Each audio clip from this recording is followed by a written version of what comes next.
Industrialization is going to start to take place in England around the year 1750, and industrialization is going to give Europeans a large amount of new goods to sell, and in turn, this is going to create an international market where Western industrialized countries are going to provide finished products in exchange for raw materials extracted from other nations across the globe. The result of which countries across the world will become dependent on European products. England is going to be the leader in the Industrial Revolution until the late 1800s when they are overtaken by the United States. And there's several reasons why the British are the leaders in the Industrial Revolution.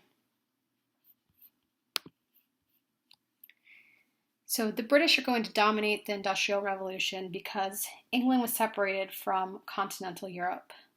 Because they were separated, they did not experience many of the continent's problems, such as many of the wars that were taking place on mainland Europe.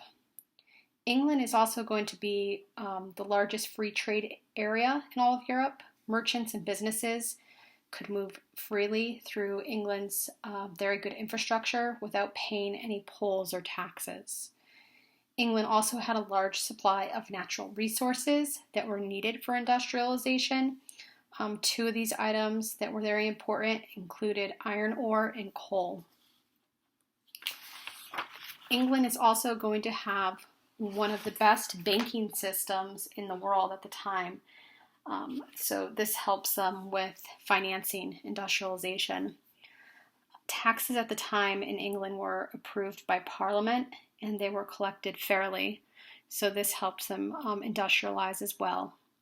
And at the start of industrialization, there was a lot of consumer demand for England's finished products in the American colonies.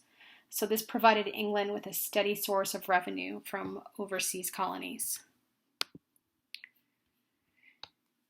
When industrialization started, there were new methods of production. One of the first areas that will industrialize is the textile industry, which was very popular in England at the time. And so one of the reasons that industrialization takes place in this industry is because it was an industry that was very time consuming. Everything was done by hand in the home at the time. And new methods and new inventions are going to be created to make the process of creating textiles much faster. One of these inventions is going to be the Flying Jenny, which was invented by James Hargreaves. And the spinning jenny, it's going to make it so that one individual could produce 16 threads at once, rather than before having just one. So this invention is going to help the industry greatly. Another invention is going to be the water frame that is invented shortly after the spinning jenny by Richard Arkwright. And he was a barber, and his invention is going to make it possible to produce even more threads simultaneously. And then finally, Samuel Crompton is going to invent the spinning mule, which is going to combine features of both the spinning jenny and the water frame. So these inventions are going to make it so that someone could spin anywhere from 24 times more yarn than they could have before by doing it by hand. So production is going to increase tremendously with these inventions. Machines that were used in the textile industry were originally powered by water and wind and really depended on nature in order for them to work. And this dependence on weather made it very important for an invention that would make it so that these machines could work at any time. And this invention is going to be the steam engine.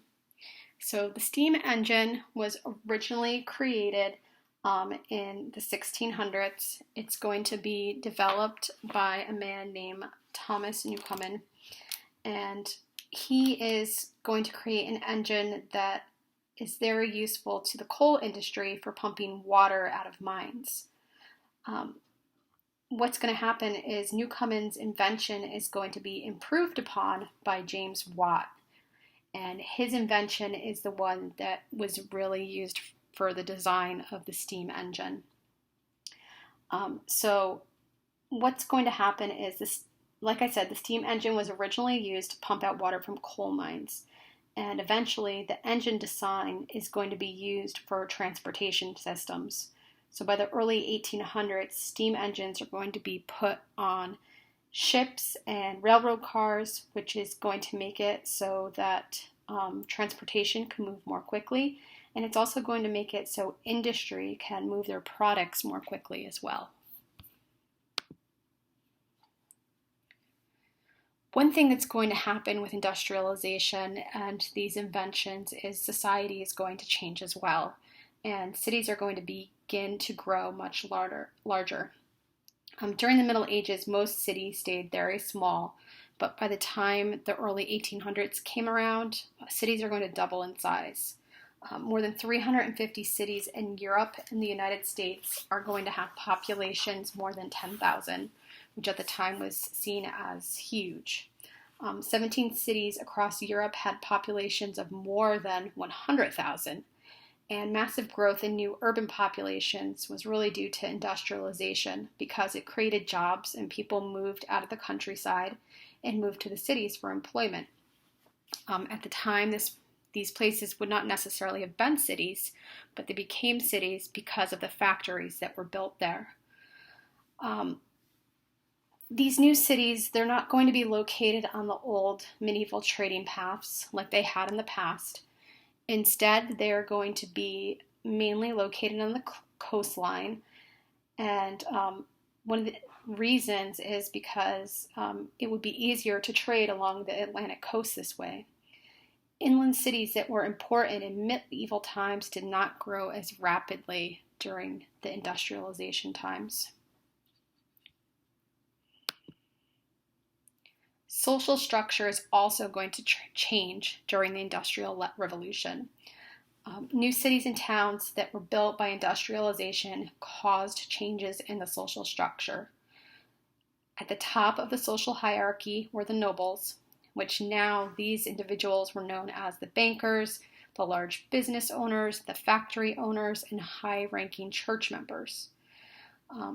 So these individuals are going to control the economic structure of each town and city.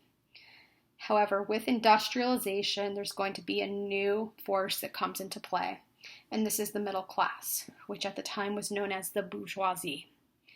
And members of the bourgeoisie, they were successful but not extremely wealthy, so they couldn't match the wealth of the upper class, but they had enough wealth to make them above the lower class, and there were many of them, so they had strength in numbers. Individuals that are going to suffer because of industrialization included the artisans and people that were skilled laborers, so people like carpenters, blacksmiths, printers. They weren't able to guarantee that their skilled labor would be needed in each city, and some of their skills were taken out of production due to industrialization. There's also going to be changes in the family structure because of industrialization. Typically throughout the world, families worked together. Mothers and fathers would teach their children the skills that they needed, and they would teach them basic education skills, home life skills, economic skills. And with industrialization, fathers began to work outside of the home, and they started to work in factories. So they became separated from the home for anywhere from 10 to 12 hours a day. So with fathers gone the majority of the day, children were no longer receiving education at home. Mothers had to do the work of both parents and tend to the household. So many children were sent to work in factories as well. And so throughout the Industrial Revolution, children were no longer being taught by their parents, and discipline and education is going to be transferred to the workplace.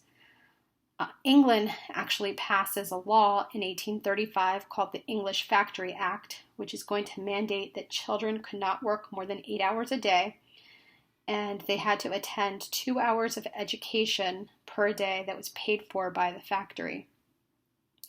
Not all kids were working full-time in factories at the time. There were many families with fathers making more money as factory workers, and so many kids no longer had to work at such a young age. And in some cases, they were able to go to school depending on the wealth of the family. Families also could live on only the wages of a factory worker father. This is going to allow for the stereotypical gender roles to develop during this time. Mothers are going to become linked now with becoming housewives. And for members of the middle and upper class, women, their job was to support the family, create a welcoming home environment, and often the woman would be in charge of the finances as well as running the household. Also, because of industrialization, for the first time, a woman had options of deciding whom she was going to marry. A woman who was born in the countryside could go into the city and earn enough money for her own dowry, which gave her more choices when it came to getting married. On the negative side of this, though, women who worked in low-skilled factory jobs were often exploited and underpaid for their work.